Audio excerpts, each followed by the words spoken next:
오늘은 중국 북경역에서 만주 횡단철도를 타고 러시아로 가는 과정과 만주 횡단철도의 모습에 대해서 알아보도록 하겠습니다.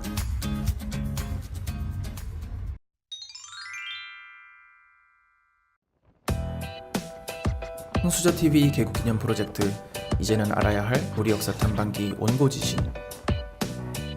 남북이 곧 종전선언을 앞두고 있는 지금 머지않아 열차를 타고 평양이나 함흥에 들러 냉면을 먹고 중국과 러시아를 거쳐 유럽 여행을 갈 수 있는 시대가 열린다고 하는데요. 끊어진 남북철도가 연결되면 이용할 수 있는 철도 노선은 이렇게나 다양합니다. 러시아의 풍부한 가스와 자원을 저렴하게 수입할 수도 있고, 중국이나 중동, 유럽과의 경제 교류도 지금보다 더욱 활발해질 거라고 하는데요. 그래서 시작한 온고지신 시즌1의 여행 루트는 바로 머지않아 남북철도가 연결되면 이용할 수 있는 만주, 시베리아, 몽골 횡단철도를 타고 한 바퀴를 돌며 이 여정 속에 숨어있는 우리 역사의 흔적과 각 지역의 문화를 소개해드리는 것이었습니다. 그래서 오늘은 중국 북경역에서 만주 횡단철도를 타고 러시아로 가는 과정과 만주 횡단철도를 샅샅이 파헤쳐보는 시간을 갖도록 하겠습니다. 구독하기, 알림 설정해두시면 흥미진진한 이 여정을 매주 함께 하실 수 있습니다.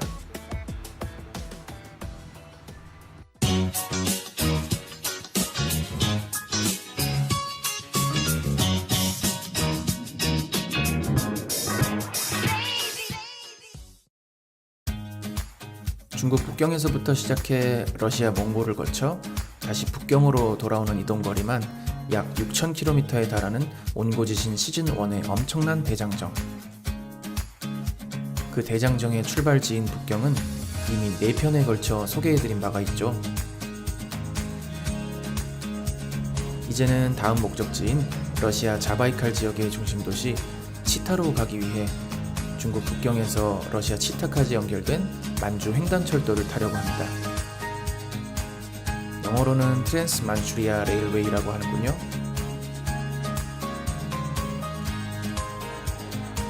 지금 시각은 밤 10시 10분이 거의 다 됐고, 이곳 북경역에서 러시아 치타로 향하는 11시 기차를 타기 위해 왔는데요. 넉넉하게 1시간의 여유를 갖고 왔다고 생각했는데 늦은 밤인데도 이렇게 많은 사람들이 기차를 타기 위해 줄을 선 모습에 조금은 당황스러웠습니다. 중국에서 기차를 탈 때는 항상 인파를 생각해서 조금 더 서두르는 게 좋겠어요. 먼저 역사 안으로 들어가기 위해서는 여권과 기차표를 검사해야 합니다. 안에 들어가면 바로 짐 검사까지 받아야 하고요. 러시아 치타로 가는 탑승구 앞에 도착했습니다. 이 많은 사람들은 다 어디로 가는 걸까요? 세계 최고의 인구수를 자랑하는 중국에 있는 것이 실감나는 순간입니다. 11시가 거의 다 되어서야 탑승구가 열렸고 드디어 타야 할 기차를 찾았습니다. 북경에서 중국 국경도시 만주리까지 가는 열차. 그리고 제가 타야 할 열차는 바로 이 칸입니다. 그런데 열차의 모양과 색깔이 앞에 열차와는 다른데요. 어떻게 된 일일까요? 너무 궁금하지만 일단 열차에 몸을 싣고 기차가 서면 알아봐야겠습니다. 잠시 후 계속됩니다.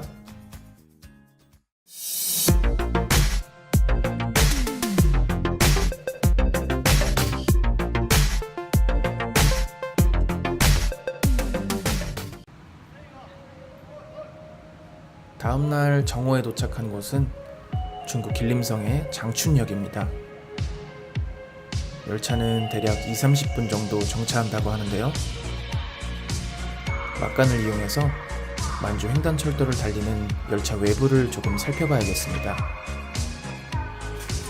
자세히 보니 빨간색 로고가 있는 곳은 러시아 기차, 녹색에 노란 줄이 있는 것은 중국 기차입니다. 두 나라의 열차 칸이 이렇게 하나로 붙어있는 모습이 저는 마냥 신기한데요. 그러고 보니 중국 기차에는 북경에서 만주리까지 간다고 써있고, 러시아 기차에는 북경에서 모스크바까지 간다고 써있습니다. 아마도 중국 러시아 국경인 만주리에서 열차가 분리되고 러시아 기차들만 다시 합쳐서 국경을 넘어 모스크바까지 가는 시스템인가 봅니다. 만주 횡단철도는 역시 뭔가 다른 점이 있었네요. 갑자기 열차의 가장 앞인 동력칸의 모습이 궁금해졌습니다. 앞쪽으로 오니까 러시아 기차가 많은 걸로 봐서는 러시아의 동력으로 가는 것 같은데요. 그런데 제 생각이 틀렸습니다. 공산당원호, 중국어로 적혀 있으니 중국 기차인 것 같은데요. 열차 앞의 장식도 화려해 보입니다. 중국 국경지역까지 이 열차가 인도한 뒤에 러시아 국경지역을 통과하면 어떻게 되는 건지 궁금하지만 아직 국경 통과까지는 하루나 더 가야 하니 내일을 기약해야 할 것 같습니다.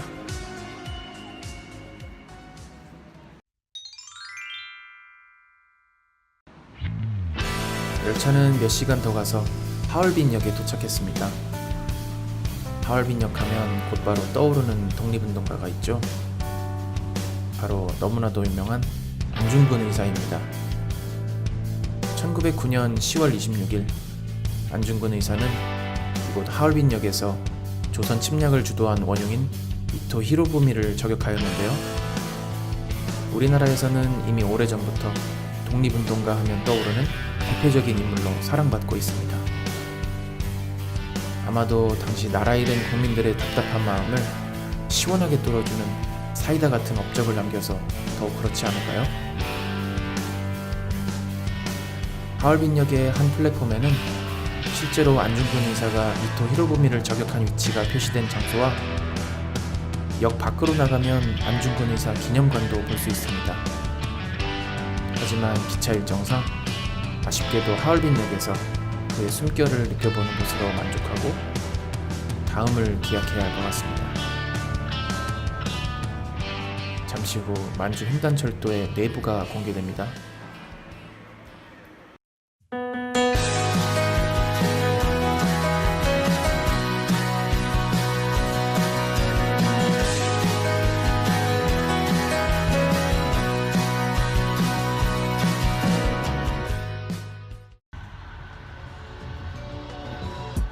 열차는 계속 달려서 중국의 국경도시인 만주리로 향합니다. 어젯밤 북경에서 출발한 열차는 내일 저녁이나 되어야 목적지인 러시아 치타에 도착하는데요. 약 2,400여 킬로미터의 거리를 이틀 밤에 걸쳐 이동하는 긴 여정에 더위라는 난관을 만나게 됩니다. 지금 중국은 폭염의 절정기인 7월 말, 현재 열차 내부의 온도가 30도입니다. 원래는 대부분의 열차에 쾌적한 환경을 위해서 에어컨을 가동하고 있지만 제가 탄 열차만 에어컨이 고장나서 어쩔 수 없이 목적지까지 이렇게 가야 한다고 합니다.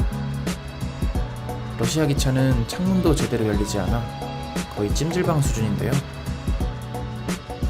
때로는 불온의 상황도 감수하고 즐겨야 하는 것이 진짜 여행의 묘미 아닐까요? 하지만 당장은 너무 더우니 잠시 더위를 피해 다른 칸으로 이동하는 중입니다. 식당 칸은 그나마 에어컨이 나오고 있어서 이미 많은 사람들이 앉아 있습니다. 그 옆 칸으로 건너가 보면 다시 러시아 기차가 나오는데 화면으로 보기에도 아늑함이 느껴지는 이곳의 실내 온도는 23도. 천국이 따로 없네요. 매 열차마다 2인 1실 또는 4인 1실로 구성되어 있는데 아쉽게도 모든 칸에 이미 승객들이 타고 있어서 침실의 구조는 기회가 되면 다시 촬영해야겠습니다. 지금은 만주벌판에 한 호수 위를 지나고 있는 것 같네요. 이곳에서 뜨거운 물을 받아 컵라면을 데우거나 커피를 마실 수도 있고요. 승무원방에 가면 간단한 스낵이나 기념품도 구입할 수 있습니다. 마지막으로 화장실을 잠시 살펴볼게요. 여긴 바로 옆 중국 기차칸이지만 화장실의 모습은 비슷한 것 같네요. 그렇게 달리는 열차 안에서 또 하루가 저물어 갑니다. 자고 일어나면 국경에 도착해 있겠죠? 중국과 러시아의 국경은 어떻게 넘게 될까요?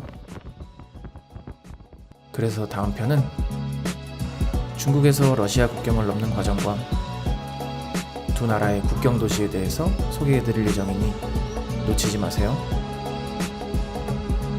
구독과 알림 설정해 두시면 매주 편하게 시청하실 수 있습니다. 감사합니다.